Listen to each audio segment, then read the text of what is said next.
Gergasi bola sepak tempatan, Johor Darul Tazim JDT jelas sudah meninggalkan tanda mereka di pentas Asia selepas mengesahkan slot ke suku akhir Liga Juara-Juara Asia Elite Asilet musim ini. Kejayaan menyingkirkan wakil Jepun, Sunfreeze Hiroshima 3-2 secara agregat pada pusingan 16 terbaik malam semalam menyaksikan skuad bimbingan Hisco Munoz mencipta sejarah sebagai pasukan pertama dari Malaysia layak ke suku akhir pentas tertinggi bola sepak Asia itu. Kejayaan skuad Harimau Selatan itu jelas menggembirakan pemilik pasukan, Tunku Mahkota Ismail yang melontarkan rasa syukur atas pencapaian membanggakan itu. Untukmu, demimu Johor. Alhamdulillah, kata Tunku Mahkota Ismail menerusi satu hantaran di laman Instastory baginda. Sebagai rekod, pencapaian ini membuka satu lembaran baharu buat JDT selepas 11 tahun berkecimpung dalam kancah bola sepak Asia.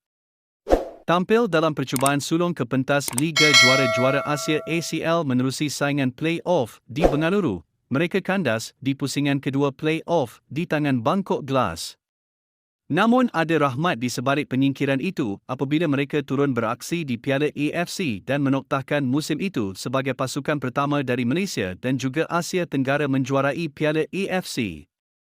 Deja vu melanda mereka dalam 3 musim bermula musim 2016, 2017 dan 2018 di mana mereka gagal meneruskan kemarahan ke peringkat kumpulan ACL apabila tewas di pusingan play-off masing-masing berdepan Muangthong United, Gamba Osaka dan Muangthong United. Apapun itu, harapan kita sebagai penyokong senantiasa berharap JDT melaju ke final akhir musim ini. Akhirnya sekian informasi kami buat, semoga bermanfaat. Jangan lupa subscribe.